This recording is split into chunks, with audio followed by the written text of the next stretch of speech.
साक्षी table से उठने को थी तब लकी को लगा कि उसके लिए जवाब देना जरूरी हो गया था, लेकिन वो साक्षी को अपनी सच्चाई बताकर उससे अपने से दूर नहीं करना चाहता था।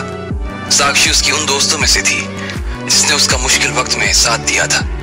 ऐसे में लकी उससे अपने स्टेटस की वजह से दूर नहीं रखना चाहता था। लकी ने 2 पल सोचने के बाद एक बहाना बनाते हुए बोला, देखो ऐसी बात है कि मेरी न कल एक लॉटरी लगी, किसी को बताना मत। लॉटरी पूरे 1.5 लाख रुपए की थी। मैं लॉटरी की टिकट्स ना खरीदते रहता हूँ और फाइनली कल जाकर मेरी लॉटरी खुली, इसलिए मैं तुम्हें यहाँ पर लेकर आया। साक्षी को पहले तो लकी की इस बात पर विश्वास नहीं हुआ। वो लकी के साथ इतना रहती थी, लेकिन उसने कभी भी उसकी जेब में लॉटरी की टिकट नहीं देखी थी। तुम सच बोल रहे हो? साक्षी ने कहा। अरे हाँ बाबा, वरना मैं इतना पागल थोड़ी हूँ जो तुम्हें इतनी महंगी सी जगह पर लेकर आता। तुम तो जानती हो ना मेरी हालत क्या है।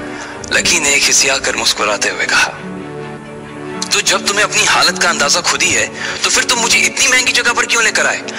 लकी 1.5 लाख की ही लॉटरी लगी है, 1.5 करोड़ की नहीं है जो तुम इतना उछल रहे हो, समझे? साक्षी ने उससे फटकारते हुए कहा, अरे इतना भी महंगा नहीं है, वैसे भी थोड़ा सा एंजॉय करना तो बनता है ना। लकी ने फिर से खिसियाकर हंसते हुए कहा, हाँ लकी, लेकिन फिर भी तुम्हें इस तरह से पैसे नहीं उड़ाने चाहिए ना। तुमने सिर्फ इस खाने के लिए 15,000 रुपए खर्च कर दिए हैं। साक्षी ने उससे कड़े शब्दों में कहा। वो सच में लकी की काफी फिक्र करती थी। अरे ठीक है, पैसे का क्या है, आज है कल नहीं है। वैसे भी तुम मेरी बहुत अच्छी दोस्त हो और मेरे लिए मेरे दोस्तों से बढ़कर और कोई नहीं है। और फिर मैंने ही तुम्हें कहा था कि मैं तुम्हें ट्रीट देने के लिए सना मूल लेकर चलूंगा, तो सॉर्टेड है। लकी ने कहा और उसके शब्द सुनकर साक्षी के दिल में कुछ हलचल सी हो उठी थी। उसे लग रहा था कि लकी कितना अच्छा है। साक्षी ने फिर से अपनी चम्मच उठाई और खाना खाने लगी। वहीं दूसरी तरफ डिंपल की जलन कम होने का नाम ही नहीं ले रही थी। इधर जब लकी और साक्षी ने अपना खाना खत्म किया तो लकी ने पेमेंट किया और दोनों होटल के बाहर आ गए। राहुल और डिंपल उससे आधे घंटे पहले ही निकल गए थे। वैसे तो राहुल डिंपल को खाना खिलाने के बाद अपने साथ होटल ले जाना चाह रहा था, लेकिन डिंपल ने उसका मन इतना खराब कर दिया था कि उसने उससे कुछ कहा ही नहीं और उसे हॉस्टल के बाहर छोड़कर सीधा अपने घर के लिए निकल गया। इधर लकी भी फिर से अपने हॉस्टल आ गया था और अपने बिस्तर पर जाकर लेट गया। जब वो साक्षी के साथ बैठकर खा रहा था तब वो डिंपल के चेहरे पर उभरे एक एक भाव को देख पा रहा था। लकी को लग रहा था कि भले ही डिंपल उसके मुंह से कुछ नहीं कह रही थी, लेकिन उसकी शक्ल बहुत कुछ बता रही थी। लेकिन अब लकी को उन चीजों से कोई फर्क नहीं पड़ रहा था। उसने डिंपल को याद किया और अचानक ही लकी के चेहरे पर एक मुस्कान आ गई। अरे यार, ये मैं क्या कर रहा हूं? लकी ने अपने आप से कहा। वो खुद के इस बिहेवियर से काफी शॉक था। एक दिन था जब वो डिंपल के लिए सब कुछ कुर्बान करने के लिए राजी था, लेकिन आज जब डिंपल के साथ उसके सामने इतना सब कुछ हो गया तो उसे डिंपल के ऊपर हंसी आ रही थी। उसे डिंपल की फजीहत पर खुशी हो रही थी। आज तो सिर्फ शुरुआत थी डिंपल। आज के बाद आगे से तुमने अगर कभी भी मुझे परेशान करने की कोशिश की ना तो मैं भी तुम्हें इसी तरह जवाब दूंगा जैसा मैंने आज दिया है। लकी ने अपने मन में अपने आप से कहा। उधर डिंपल भी अपने पलंग पर लेट चुकी थी और उसके मन में ढेर सारे सवाल आ रहे थे। क्या लकी सच में अमीर हो गया है या वो पहले से अमीर था और मुझे नहीं बता रहा था? कहीं वो मेरा टेस्ट तो नहीं ले रहा था? डिंपल ने अपने आप से पूछा।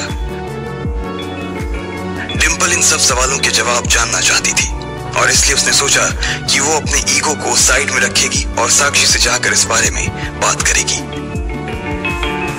वो तुरंत अपने बिस्तर से उठी और साक्षी के कमरे की ओर जाने लगी। इधर साक्षी के कमरे में माहौल पहले से ही काफी गर्म था। सब लोग यही बात कर रहे थे कि साक्षी आज लकी के साथ सन एंड मून में रिजर्व टेबल पर खाना खाकर आई थी। सब लड़कियों को इस बात की वजह से मन ही मन जलन हो रही थी। अरे डिंपल, आज तुम सब लोग सन एंड मून गए थे ना? तुम्हारी वहां साक्षी से मुलाकात हुई थी? एक छोटे बालों वाली लड़की ने डिंपल से पूछा। हाँ, डिंपल को इस बात का जवाब देने में काफी संकोच हो रहा था। वो सन एंड मून तो गई थी और साथ ही वो साक्षी से मिली भी थी, लेकिन वो किस मुंह से बताती कि उन दोनों के बीच होटल में क्या हुआ था। इसलिए उसने उस छोटे बालों वाली लड़की के सवाल को इग्नोर किया और साक्षी की ओर इशारा करके बोली, साक्षी, तुम एक जरा मिनट के लिए बाहर आ सकती हो? एक्चुअली मुझे तुमसे कुछ बात करनी थी। भले ही साक्षी को अब डिंपल से किसी बारे में बात करने का कोई मन नहीं था, लेकिन फिर भी वो उसकी बात सुनने के लिए बाहर आ गई थी। साक्षी, आज जो तुम लोग डिनर करने के लिए आए थे, वो तुम उससे लेकर आई थी या लकी तुम्हें वहां लेकर आया था? डिंपल ने इधर उधर की कुछ बातें पूछने के बाद सीधा पॉइंट पर आते हुए कहा। साक्षी को मालूम था कि डिंपल उससे यही पूछने वाली थी, इसलिए उसने कहा, लकी मुझे लेकर गया था। क्यों, क्या प्रॉब्लम है? साक्षी ने पूछा। साक्षी, लेकिन वो इतना पैसा लाया कहां से था? डिंपल ने पूछा। तुम्हें इससे क्या मतलब है? साक्षी ने तुरंत उसे जवाब दिया। उसके सवाल को सुनते ही वो चौकन्नी हो गई थी। वो समझ गई थी कि डिंपल ये सवाल इसलिए नहीं कर रही थी क्योंकि उसे लकी की चिंता थी। उसका इस सवाल को पूछने के पीछे का मकसद कुछ और ही था। अरे यार साक्षी, तुम ये कैसी बात कर रही हो? भले ही मेरे और लकी के बीच अब कुछ नहीं है, लेकिन फिर भी मुझे उसकी चिंता होती है ना। अब क्या मुझे उसकी चिंता करने का भी कोई राइट नहीं है? डिंपल ने तुरंत अपने चेहरे को एक मुस्कान के साथ ढकने की कोशिश करते हुए कहा, लेकिन साक्षी को भी उसका असली चेहरा अच्छे से समझ में आ रहा था। डिंपल को लग रहा था कि वो और साक्षी एक दूसरे के अच्छे दोस्त थे और लकी के जाने के बाद भी उन दोनों की दोस्ती में कुछ नहीं बदला था, लेकिन साक्षी को डिंपल का असली चेहरा दिख गया था। बताओ ना साक्षी, लकी के पास इतने सारे पैसे कहां से आए? डिंपल ने फिर से पूछा। उसकी लॉटरी लगी है 1.5 लाख की, साक्षी ने कहा और डिंपल का चेहरा देखने लगी। 1.5 लाख की लॉटरी? डिंपल का मुंह खुला का खुला रह गया था। उसे उम्मीद नहीं थी कि लकी जैसे अनलकी इंसान की किस्मत भी इतनी चमक सकती थी। क्या हुआ डिंपल? साक्षी ने पूछा, लेकिन डिंपल को अपने मुंह से कुछ कहने की जरूरत ही नहीं पड़ी। उसका चेहरा ही सब कुछ बयां कर रहा था। जब साक्षी को एहसास हुआ कि डिंपल आगे कुछ नहीं बोल पाएगी, तो साक्षी ने बात को आगे बढ़ाते हुए कहा, लकी की फाइनेंशियल कंडीशन पहले से ही ठीक नहीं है, लेकिन लॉटरी के इस पैसे से उसका काफी बर्डन कम हो जाएगा। वैसे तुम उसके पैसों के बारे में तो नहीं सोच रही हो ना? साक्षी ने डिंपल के मन में झांकने की कोशिश करते हुए कहा। अरे साक्षी, ये तुम क्या कह रही हो? ऐसा कुछ नहीं है यार, मैं उसके पैसे के बारे में क्यों सोचने लगी? डिंपल ने कहा, लेकिन वो अपने मन में अपने आप से यही कह रही थी। अगर वो मेरे साथ होता ना, तो मैं चुपचाप उसका सारा पैसा अपने हाथ में ले लेती। इधर अगले दिन जब दोपहर में कॉलेज की कोई क्लास नहीं थी, तो लकी हमेशा की तरह किताब पढ़ने के लिए लाइब्रेरी में चला गया।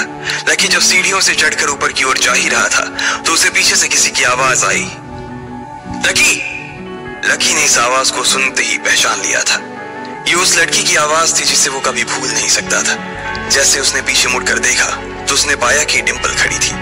उसने वही सफेद ड्रेस पहनी हुई थी जो लकी ने उसे ला कर दी थी। उस ड्रेस को देखते ही लकी समझ गया कि आगे क्या होने वाला था।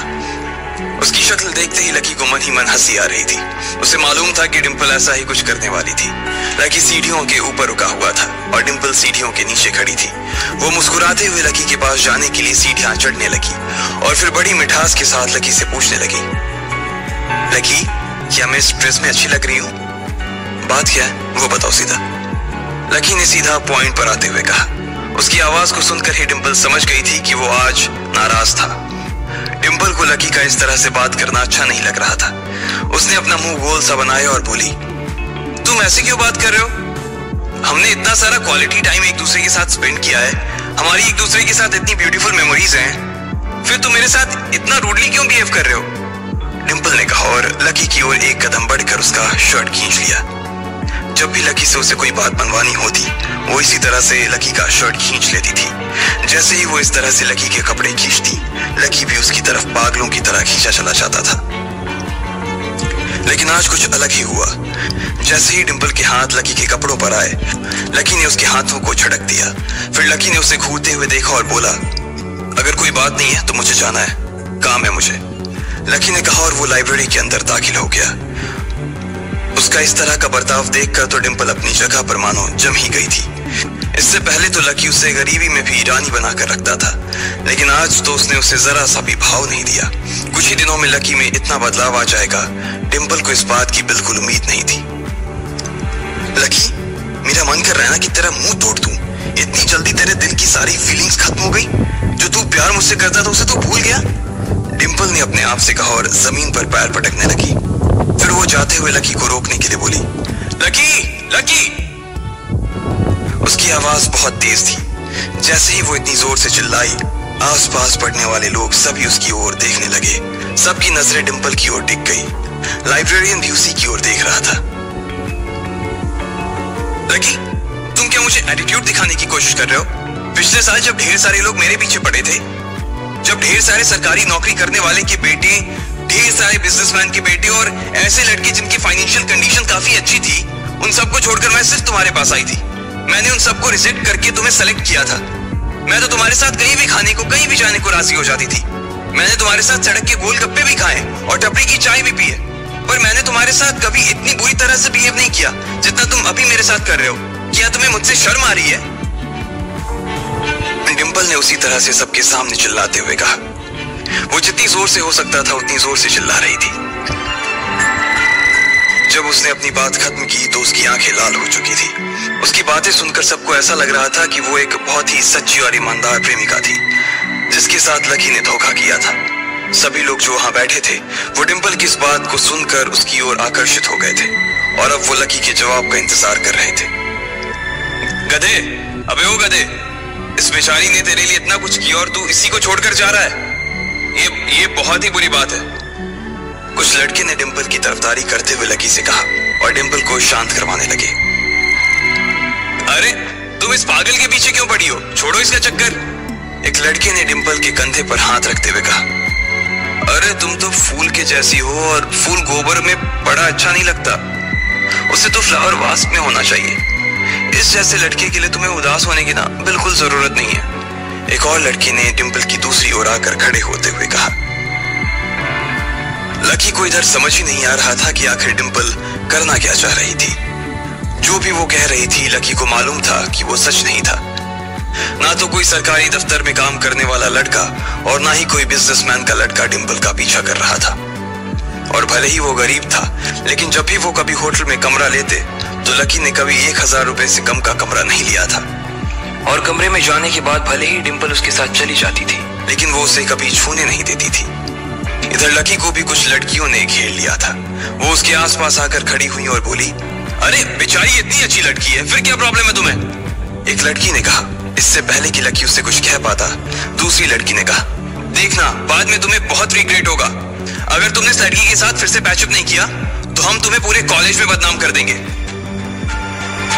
इससे पहले कि और लड़कियां कुछ कहती, डिंपल लकी के पास आ गई और उसका हाथ पकड़कर उसे एक और ले जाने लगी। लकी को समझ नहीं आ रहा था कि आखिर डिंपल उससे क्या चाहती थी। क्या डिंपल फिर से लकी को किसी जाल में फंसाने वाली थी? इस बार लकी उससे बचकर निकल जाता। सभी सवालों के जवाब को जानने के लिए सुनते रहिए सिर्फ एवरीथिंग ऑडियो स्टोरीज पे। सब्सक्राइब करना न भूलें। देखने के लिए धन्यवाद और अगला एपिसोड जारी रखें।